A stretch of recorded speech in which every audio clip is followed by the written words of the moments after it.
Very good afternoon to all. सभी कैसे हो बेटा? सब अच्छे हो? ठीक ठाक हो? ओके। तो हम लोग क्या कर रहे थे बच्चे? पिछले क्लास में हम जंतुओं में जनन चैप्टर पढ़ रहे थे, जिसमें कि हमने निषेचन अथवा फर्टिलाइजेशन की बात कर रहे थे, है ना? सभी को गुड आफ्टरनून। तो निषेचन जो है क्या है, आपको बताया था, जिसे हम फर्टिलाइजेशन कहते हैं। जब नर युग्मक और मादा युग्मक का संलयन होता है तो उसके फलस्वरूप क्या बनता है बेटा? युग्मक बनता है, जिसे हम निषेचन कहते हैं। तो ये जो निषेचन है, यस, तो अच्छे हो? सभी अच्छे हो? बहुत बढ़िया। ठीक है। नवरात्रि की जो है सभी को शुभकामनाएं। तो बेटा निषेचन जो है आंतरिक और बाह्य निषेचन होता है ना? तो आंतरिक निषेचन और बाह्य निषेचन में क्या अंतर होता है ये भी हम लोग पढ़ चुके हैं, है ना? तो कई जंतुओं में क्या होता है बेटा? आंतरिक निषेचन होता है, जिसमें कि मादा के शरीर के अंदर ही क्या होता है? निषेचन होता है। कईयों में क्या होता है? बाह्य निषेचन होता है ना? तो बाह्य निषेचन के बारे में हमने पिछले क्लास में एकदम से जल्दी से देख लिया था। एक और बार जरा आपको बता देते हैं। जो बच्चे देख नहीं पाए हैं उनके लिए है ये। तो बेटा अनेक जंतुओं में निषेचन की जो क्रिया होती है वो मादा जंतु के शरीर के बाहर होती है। तो ऐसे निषेचन को क्या कहा जाता है बेटा? ऐसे निषेचन को हम बाह्य निषेचन कहते हैं। ठीक है। तो कुछ ऐसी जंतुएं जैसे कि मेंढक, मछली आदि जो होते हैं, इनका निषेचन जो है जल में होता है, बजाय कि माँ के शरीर के अंदर हो, जल में होता है। तो बेटा वसंत ऋतु में आपको मैंने बताया था, या वर्षा ऋतु में जो है मेंढक तथा जो टोड़ होते हैं वे पोखर, तालाब और मंद गति से बहने वाली झरनों की ओर जाते हैं। अब वे वहां की और क्यों जाते हैं बेटा? अंडे देने के लिए जाते हैं। ठीक है। जब नर तथा मादा एक साथ पानी में आते हैं तो मादा क्या करती है? सैकड़ों अंडे दे देती है, बहुत सारे अंडे देती है वहां पर। और देखो, मुर्गे के अंडे या बतख के अंडे की तरह मेंढक के अंडों में या जो हमारी मछलियों के जो अंडे होते हैं उनमें कवच नहीं होते, उनमें कवच से ढके नहीं होते। ये कैसे होते हैं? बहुत ही कोमल होते हैं। यहाँ पे आप देख सकते हो, जली के रूप में होते, एकदम से छूने से एकदम ऐसा लगेगा जैसे कि अभी फट जाएगा। तो जली की एक परत जो है अंडों को एक साथ रखती है तथा इनकी सुरक्षा करती है। ओके। अब बेटा जैसे ही मादा अंडे देती है, नर क्या कर देता है? उस पर शुक्राणु छोड़ देता है ना? तो ये शरीर के अंदर नहीं होता, शरीर के बाहर होता है, नदियों में, झरनों में, तालाबों में, पोखरों में, ऐसे ऐसे जगहों पर होता है। तो प्रत्येक शुक्राणु क्या करता है बेटा? अपनी लंबी पूंछ की सहायता से, मैंने आपको बताया था जो शुक्राणु होती है वो कैसे होती है? वो गतिशील होती है, उनकी लंबी पूंछ होती है। तो प्रत्येक शुक्राणु क्या करती है? लंबी पूंछ की सहायता से जल में इधर उधर तैरने लगते हैं। और क्या करते हैं? शुक्राणु अंड कोशिका के संपर्क में आ जाते हैं, जिसके फलस्वरूप क्या होता है? निषेचन हो जाता है। ठीक है। इस प्रकार का जो निषेचन, जिसमें नर एवं मादा युग्मक का संलयन मादा के शरीर के बाहर होता है, उसको क्या कहा जाता है बच्चों? उसे कहा जाता है बाह्य निषेचन अथवा एक्सटर्नल फर्टिलाइजेशन। ओके। यह मछली, स्टारफिश, मेंढक आदि जलीय प्राणियों में होता है। ये बात क्लियर हो गई बेटा? अब बच्चों आपको पता है कि आंतरिक निषेचन क्या होता है ना? आंतरिक निषेचन क्या होता है बेटा? ये किसने बनाया है बच्चे? मैम ये रीना ने बनाया है। क्या बनाया है बच्चे? आपने चित्र बना के भेजा है? बहुत बढ़िया, बहुत अच्छे। ठीक है। CS बरवा से दीन बंधु ने बनाया है। मैम कैसा बना है बच्चे? बहुत बढ़िया बना है। CS बरवा के बच्चे जो है, जिन्होंने भी ये बनाया है, बहुत अच्छा बनाया है। वेरी गुड, शाबाश बच्चे। तो बेटा तो हमने बात की अभी बाह्य निषेचन की। तो आंतरिक निषेचन आप जानते हैं कहाँ पर होता है? माँ के शरीर के अंदर होता है। अब बेटा मुझे ये बताइए, मुर्गी जो होती है ना, उसमें निषेचन कहाँ पर होता है? वो आंतरिक निषेचन होता है कि बाह्य निषेचन होता है? कोई मुझे बता सकता है? मुर्गी में बाह्य निषेचन होता है कि आंतरिक निषेचन होता है? मैं वेट कर रही हूं आपके आंसर का। यस बताइए। बहुत बढ़िया, चित्र बना के भेजा है बच्चों ने मुझे। ये कौन से स्कूल से है? ये विवो Y3 Y53 ये सब। ओके, UPS बहाव के बच्चे हैं। बहुत बढ़िया है बेटा, मैंने आपका चित्र देखा, बहुत अच्छी तरह से आपने बनाया हुआ है। ठीक है। आगे भी ऐसे मेहनत करके पढ़ते रहिए और कार्य करते रहिए। तो बच्चों, मुर्गी में जो है उसमें भी आंतरिक निषेचन होता है। वेरी गुड, के यूपीएस अम्मिनी का आंसर आया है आंतरिक निषेचन। यूपीएस डोमेला ने कहा है मैन एंड वुमन के ये शुक्राणु और अंडाणु के मिलने से जो युग्मक बनता है उसे इंटरनल फर्टिलाइजेशन कहते हैं। बहुत बढ़िया, बहुत बढ़िया। यस, तो मैन में, मनुष्य में आंतरिक निषेचन होता है, हम में है ना, क्योंकि पूरा जो भ्रूण की जो परिवर्तन वगैरह जो होते हैं वो माँ के शरीर के अंदर ही होता है, निषेचन भी माँ के शरीर के अंदर ही होता है। तो बेटा मुर्गी में भी जो है ना आंतरिक निषेचन होता है, परंतु क्या मनुष्य और गाय की तरह मुर्गी भी बच्चों को जन्म देती है, ये क्वेश्चन है ना। आंतरिक निषेचन तो है, लेकिन क्या वो बच्चों को जन्म देती है जैसे मनुष्य देते हैं या जो गाय बकरी वगैरह जो देते हैं उस तरह से क्या वो करते हैं? नहीं करते। तो क्या होता है इसमें? आप जानते हैं कि मुर्गी बच्चों को जन्म नहीं देती है। तो चूजे कैसे आते हैं? आप जानते हैं कैसे आते हैं, है ना। तो निषेचन के बाद जो आंतरिक निषेचन उनमें होता है उसके फौरन बाद ही युग्मनज लगातार विभाजित होता रहता है और अंडवाहिनी के नीचे की ओर बढ़ता रहता है। बेटा वहां पर जो है क्या होता है, अंडवाहिनी की ओर जो है इस तरह से बढ़ता रहता है। फिर क्या होता है, नीचे बढ़ने के साथ साथ आप यहाँ पे चित्र में देख रहे हो ना बेटा, ये जो निषेचित अंडाणु है ये जैसे जैसे अंडवाहिनी से नीचे की तरफ आ रहा है इस पर एक सुरक्षित परत चढ़ जाती है। तो मुर्गे के अंडे जब भी आप देखेंगे तो आप देखोगे कि उसमें एक कठोर कवच होती है ना, जो उसको सुरक्षित रखती है। तो कठोर कवच के पूर्ण रूप से बन जाने के बाद मुर्गी अंडे को निर्मोचन करती है। क्या करती है? मुर्गी अंडे को निर्मोचन करती है। तो आंतरिक निषेचन तो होता है मुर्गी में, लेकिन अंडे को बाहर निकाला जाता है, निर्मोचित किया जाता है। ठीक है। फिर चूजा बनने में लगभग कितना समय लगता है बता आपको? 3 सप्ताह का समय लगता है। और मुर्गी क्या करती है? अपने अंडे के ऊपर बैठते हुए देखा है तुमने? तो आपने मुर्गी को ऊष्मायन के लिए अंडों पर बैठे देखा होगा बेटा, उसको हम कहते हैं ऊष्मायन, है ना। आपने पढ़ा होगा ना, 6वीं क्लास में 7वीं क्लास में सब पढ़ा होगा।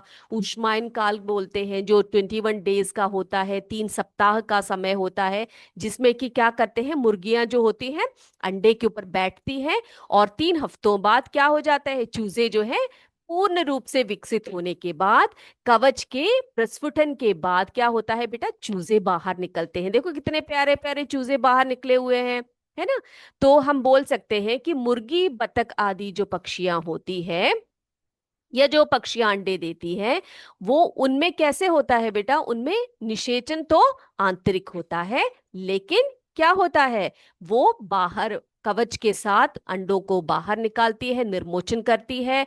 बेटा ये किसने बनाया है सीमा रावत जी? इतना प्यारा चित्र बनाया है, गोपाल कृष्ण का और बछड़े का चित्र बनाया है, श्री कृष्ण का चित्र बनाया है, बहुत बढ़िया है। ठीक है, बहुत सुंदर है। किसने बनाया है ये? यस, बच्चे का नाम भी जरा बताइएगा। ठीक है बेटा, देखो सबने कहा है, आंसर सभी दे रहे हैं, डॉग में इंटरनल फर्टिलाइजेशन होता है ma'am. Yes of course, UPS Domela ने कहा है डॉग में इंटरनल फर्टिलाइजेशन होता है ना। डॉग में, कैट में, सब में इंटरनल फर्टिलाइजेशन होते हैं। यस। तो यस, ये कौन सीमा रावत जी ने बच्चों को का चित्र जो भेजा हुआ है, सभी बच्चे बहुत ही ध्यान से नोट्स को प्रिपेयर कर रहे हैं, नोट्स लिख रहे हैं, बहुत प्रसन्नता हो रही है बेटा। चलिए, तो आंतरिक निषेचन और बाह्य निषेचन की तो बात हो गई। अब हम देखेंगे कि भ्रूण में परिवर्तन कैसे होता है, डेवलपमेंट ऑफ द एम्ब्रियो किस प्रकार से होता है। प्रिंस बेटा बहुत बढ़िया चित्र बनाया है आपने, ठीक है, बहुत सुंदर बनाया है, बहुत अच्छे कलाकार हो आप। तो यहाँ पर भ्रूण का परिवर्धन कैसे होता है, जब हमने कहा कि निषेचन जो है आंतरिक होता है, मनुष्य के बारे में जब हमने बताया तो आंतरिक निषेचन होता है, तो उसके बाद भ्रूण का क्या होता है, वहां पर क्या होता है बेटा, क्या क्या प्रक्रियाएं होती है। तो बेटा निषेचन जो है नर युग्मक यानी कि शुक्राणु और मादा युग्मक अंडाणु के मिलने से क्या बनता है, युग्मनज बनता है। वो एक कोशिका की होती है। उसके बाद क्या होता है, कोशिका विभाजन होता है। देखो यहाँ पे आप देख सकते हो, ये देखो ये निषेचित अंडाणु है। उसके बाद देखो दो सेल्स में ये क्या हो गए, ये विभाजित हो गए। फिर क्या बन गए, 4 कोशिकाएं बन गए, फिर 8 कोशिकाएं बनी, फिर 16 कोशिकाएं बनी। तो इस तरह से कोशिकाएं बनते बनते क्या बन जाता है बेटा, एक कोशिकाओं का समूह बन जाता है। यहाँ पे आप देख सकते हो ना, इस तरह से समूह बन जाता है।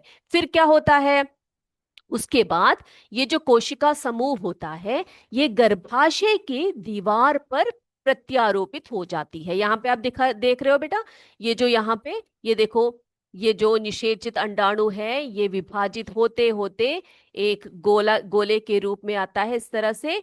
उसके बाद ये इस तरह से अंदर की तरफ आता है, जहां पर माँ का गर्भाशय होता है। गर्भाशय के दीवार पर ये आकर चिपक जाता है, प्रत्यारोपित हो जाता है ना।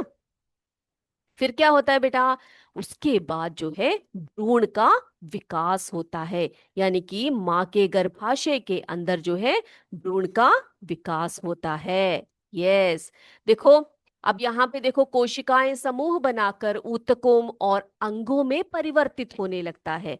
पहले तो क्या है बेटा, एक ऐसी टुकड़ा सा होता है जिसमें बहुत सारे सेल्स, कोशिकाएं होती है ना। फिर माँ के गर्भाशय की भित्ति से ये क्या हो जाते हैं, चिपक जाते हैं, और वहां से धीरे धीरे करके कोशिकाओं के समूह बनाकर उनमें से ऊतकों का निर्माण होता है, उसमें से फिर अंगों का निर्माण होता है, फिर भ्रूण का निर्माण होता है ना। देख रहे हो ना आप लोग। उसके बाद क्या होता है, देखो, पूरे अंगों का विकास होता है ना, सारे अंगों का। तो देखो, हाथ, पैर, आंखें, कान, जैसे शरीर के सारे अंग जो है विकसित होने लगते हैं। तो ये गर्भ कहलाता है। क्या कहलाता है बेटा, गर्भ कहलाता है, गर्भस्थ शिशु कहलाता है ना। तो अंगों का पूर्ण विकास होता है, ये आप देख सकते हो चित्र में। इस बच्चे का देखो, इसको हम गर्भ कहते हैं जब भ्रूण में हाथ, पैर, आंखें, कान और जितने भी आंतरिक अंग हैं वो सभी अच्छी तरह से विकसित हो जाते हैं। उसके बाद क्या होता है बेटा, जब पूर्ण विकास हो जाता है, कुछ हफ्तों के बाद भ्रूण पूरी तरह से विकसित होकर शिशु का रूप ले लेती है और जन्म लेने के लिए तैयार हो जाते हैं। फिर क्या, कौन आता है बेटा बाहर, एक नवजात शिशु का जन्म होता है ना। वो उस प्यारी सी दुनिया में आता है। बहुत ही प्यारे प्यारे से बच्चे होते हैं। आप जो है, आप सभी ऐसे थे, उसके बाद सभी कैसे आ गए बेटा, सभी बड़े हो गए हैं ना। आपकी मम्मा के गर्भाशय में सभी बहुत ही सुरक्षित तरीके से आपकी मम्मी ने आपको रखा। आपको वहां पर उन्होंने जो भी खाया, जो भी पिया, आपके शरीर को विकसित करने के लिए उन्होंने उसको उपयोग किया है ना। तो कभी भी अपनी माँ को मत भूलिएगा। अपनी माँ के चरणों में ही आपका स्वर्ग है बेटा। ठीक है, चले, तो ये भी हो गया। तो ये हमारा हो गया भ्रूण में परिवर्तन। अब बेटा, कुछ ऐसे जंतु होते हैं जो अंडे देते हैं, और कुछ ऐसे जीव होते हैं जो बच्चों को पैदा करते हैं, है ना। तो क्या उन जीवों को हम क्या कहते हैं बेटा, आपको पता है? आप कोई बता सकता है, जो जीव जंतुओं यानी कि अपने जैसे जंतुओं को जन्म देते हैं, और जो जंतु अंडे देते हैं, उन्हें क्या कहते हैं? क्या कहते हैं ऐसे जीवों को जो शिशु को जन्म देते हैं? उन्हें हम क्या कहते हैं बेटा, जरायुज कहते हैं। क्या कहते हैं उनको, जरायुज, है ना। और जो अंडे देते हैं उनको हम कहते हैं अंडयुज। क्या कहते हैं उनको, अंडयुज कहते हैं, है ना, जरायुज और अंडयुज।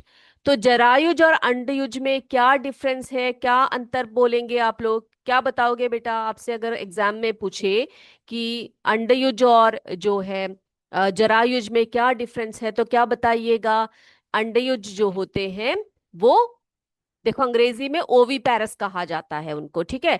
तो ये निषेचित या अनिषेचित अंडे देते हैं, है ना। तो जैसे मुर्गी जैसे जो जीव होते हैं, पक्षियां होते हैं, वो निषेचित अंडा देते हैं, है ना। कई लोग क्या कैसे होते हैं, जैसे कि जो मेंढक है या मछली है वो अनिषेचित अंडे देते हैं, और इनके अंडे जो है कैल्शियम युक्त कवच से ढके होते हैं कई जीवों के। तो शिशु के जीवित रहने के आसार कम होते हैं क्योंकि मादा के शरीर के बाहर अंडे देती है, तो कई जो उनके एनिमीज होते हैं ना, शत्रु होते हैं, वो आकर उनके अंडे खा भी सकते हैं। तो यहीं पर युग्मनज का विकास होता है ना।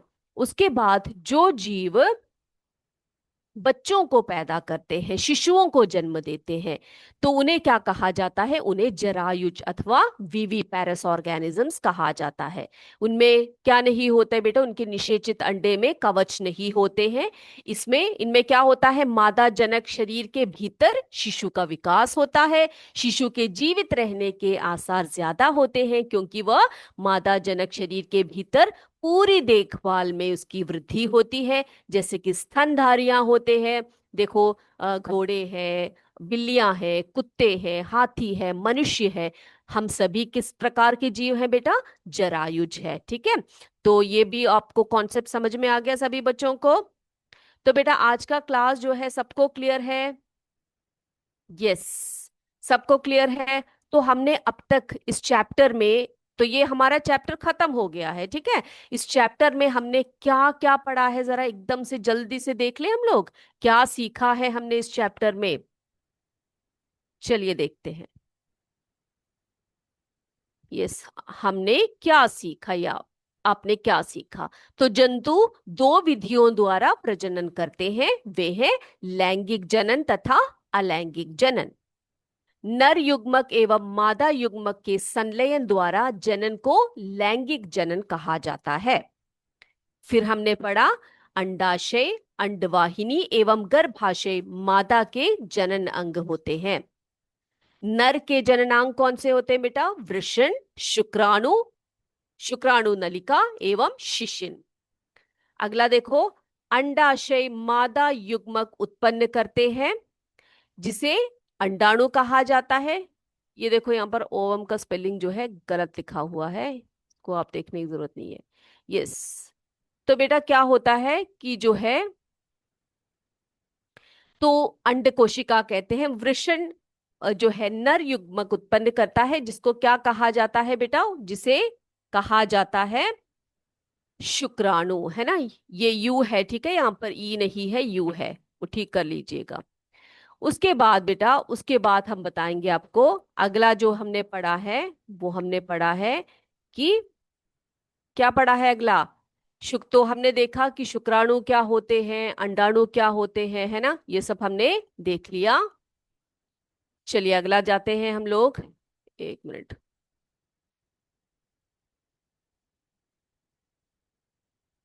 यस, तो अंडाणु एवं शुक्राणु का संलयन निषेचन कहलाता है। निषेचित अंडा युग्मनज कहलाता है।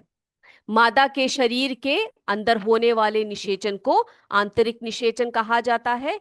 मनुष्य एवं अन्य जंतुओं जैसे मुर्गी, गाय, कुत्ते आदि में ये होता है। और वह निषेचन जो माँ के शरीर के बाहर होता है उसे हम बाह्य निषेचन कहते हैं, जैसे कि मेंढक, मछली, स्टारफिश आदि में ये दिखाई देता है। युग्मनज में अनेक विभाजन होते हैं तथा भ्रूण बनता है, जैसे कि अभी हमने पढ़ा। भ्रूण गर्भाशय की दीवार में स्थापित होता है जहां उसकी वृद्धि होती है और परिवर्तन होता है। भ्रूण की यह अवस्था जिसमें उसके सारे शारीरिक भाग विकसित होते हैं, वह पहचान योग्य हो जाता है तो उसे गर्भ कहा जाता है। मनुष्य, गाय एवं कुत्ते जैसी जंतु जो शिशु को जन्म देते हैं उन्हें जरायुज कहते हैं। मुर्गी, मेंढक, छिपकली, तितली जैसी जंतु जो अंडे देते हैं उन्हें क्या कहा जाता है बेटा? अंड प्रजक जंतु कहा जाता है। ठीक है, तो ये सारी बातें हमने इस चैप्टर में पढ़ी है। आई होप सबको ये चैप्टर जो है क्लियर हो गया है। किसी को कोई डाउट है तो बता दीजिएगा। अभी हम जाते हैं सीधे हमारे एमसीक्यू सेशन की तरफ। मैं देखना चाहती हूँ मेरे बच्चों ने कितना पढ़ा है इस चैप्टर में। आगे देखते हैं हमारे पास क्या क्या क्वेश्चंस है आपके लिए। चलिए बेटा, तो पहला प्रश्न हमारे लिए है, जाति की निरंतरता को बनाए रखने के लिए क्या आवश्यक है? पाचन, जनन, पालन, पोषण। जाति की निरंतरता को बनाए रखने के लिए क्या आवश्यक है? पहला प्रश्न है। अब दूसरे प्रश्न की तरफ चलते हैं हम लोग। दूसरा प्रश्न है, मादा युग्मक तथा नर युग्मक के संयोजन की विधि कहलाती है क्या? युग्मनज, निषेचन, परागण, इनमें से कोई नहीं। मादा युग्मक तथा नर युग्मक के संयोजन की विधि को क्या कहा जाता है? युग्मनज, निषेचन, परागण, इनमें से कोई नहीं। आगे चले तीसरे प्रश्न पर। मुकेश यादव जी सुलेमपुर से, हौसिला देवी जी सीएस कनकपुर से, कॉम्पोजिट विद्यालय से भी जो है बच्चे जुड़े हुए हैं। अनीता देवी जी सीएस मरऊ से। आप सभी जो है आंसर्स दे रहे हैं, बहुत बढ़िया है। यस। अब तीसरे प्रश्न पर चलते हैं। वृषण द्वारा, यहां पर ब नहीं है बेटा, व है, ठीक है। वृषण द्वारा उत्पन्न युग्मक को क्या कहते हैं? वृषण द्वारा उत्पन्न युग्मक को क्या कहते हैं? परागण, डिंब, परमाणु, शुक्राणु, क्या कहा जाता है? बहुत बढ़िया तरीके से आंसर दिया जा रहा है। मुस्कान खान सीएस के जैतपुरा वाराणसी से, चंदन कुमार जी सीएस रामगढ़वा से, बहुत अच्छे। चलिए चौथे प्रश्न की तरफ चलते हैं। सामान्य मानव या नर में वृषण जो है कितने होते हैं? जो नॉर्मल मेल होता है, जो सामान्य मनुष्य या नर होता है, उसमें कितने वृषण होते हैं? एक जोड़ा, दो जोड़ा, केवल एक, इनमें से कोई नहीं। सामान्य मानव में वृषण कितने होते हैं? सीएस दानियालपुर से गुंजन मौर्य जी आंसर्स दे रहे हैं, बहुत बढ़िया। यस। अगला पांचवा प्रश्न देखिए बेटा। एक ही जनक नए जीव को जन्म देता है, उसे क्या कहते हैं? एक ही जनक नए जीव को जन्म देता है, उसे क्या कहते हैं? लैंगिक जनन, अलैंगिक जनन, निषेचन या संलयन? ये हमारा पांचवा क्वेश्चन है।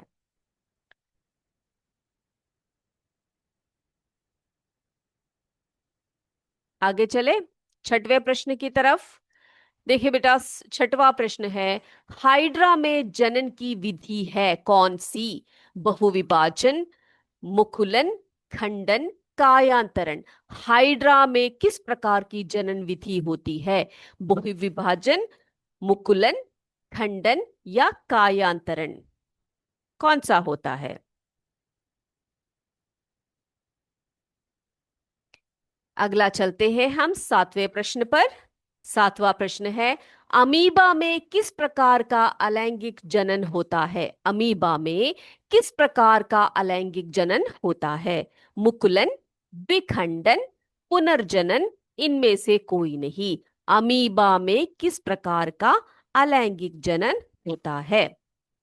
बहुत एक्टिवली पार्टिसिपेट कर रहे हैं कॉम्पोजिट विद्यालय बेनिंगादुपुर से, सीएस उखाती से, मंजुषा कपूर जी, चंदन कुमार जी सीएम सीएस रामगढ़वा से, बहुत बढ़िया। आठवां देखिए बेटा, वे जंतु जो अंडे देते हैं उन्हें क्या कहते हैं? वे जंतु जो अंडे देते हैं उन्हें क्या कहते हैं? जरायुज, अंडप्रज्ञक, युग्मनज, गर्भाशय, क्या कहा जाता है? उनको क्या कहा जाता है? आगे बढ़ सकते हैं हम लोग। आगे चले बच्चे। यस मैम कहा है, ओके। आठवां प्रश्न देखिए, मादा जननांग है वृषण, गर्भाशय, शिशन, शुक्रवाहिनी, इसमें से मादा जननांग का एक भाग है, वो कौन सा है? मादा जननांग है वृषण, गर्भाशय, शिशन या शुक्रवाहिनी।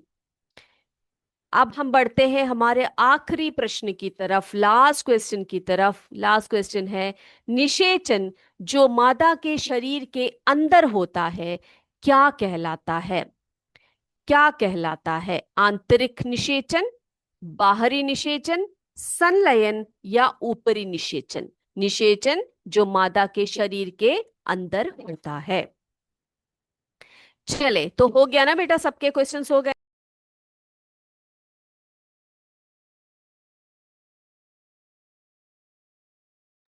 आपका आंसर सही है या गलत है, चेक कीजिए बेटा। पहले का आंसर बी ऑप्शन, जनन। दूसरे का निषेचन, चेक कीजिए, ठीक है। तीसरा ऑप्शन जो है, तीसरा क्वेश्चन का जो ऑप्शन है वो है शुक्राणु। चौथा है सामान्य नर में एक जोड़ा वृषण होता है। पांचवा, एक ही जनक नए जीव को जब जन्म देती है तो उस जनन को अलैंगिक जनन कहा जाता है। हाइड्रा में जनन की विधि मुकुलन है। सातवां देखिए, अमीबा में अलैंगिक जनन किस प्रकार का होता है, द्विखंडन। आठवां, वे जंतु जो अंडे देते हैं उन्हें अंड प्रजक कहा जाता है। मादा जननांग इनमें से गर्भाशय है। निषेचन जो मादा के शरीर के अंदर होता है उसको आंतरिक निषेचन कहा जाता है। तो आई होप सभी बच्चों ने जो है बहुत बढ़िया तरीके से आंसर्स किए होंगे, है ना। यस मैम कहा है, thank you so much. UPS Domela, Peeli Kothi Adampur से, कॉम्पोजिट विद्यालय के, यूपी सम्मिनी से, सीएस वडावा से, सीएस आदमपुर से, यस सीएस आदमपुर से। Thank you so much for your feedback. सबने कहा है nice class ma'am. I hope मेरे बच्चों को क्लासेस समझ में आ गए होंगे। आगे भी ऐसे अच्छे अच्छे क्लासेस आपको देने की हम प्रयास करेंगे। तो सभी को बहुत बहुत धन्यवाद। आज की क्लास को हम यहीं पर वाइंड अप करते हैं। अगली क्लास में आपसे फिर मिलेंगे। तब तक जय विद्या शक्ति, जय हिंद, जय भारत। धन्यवाद। Thank you.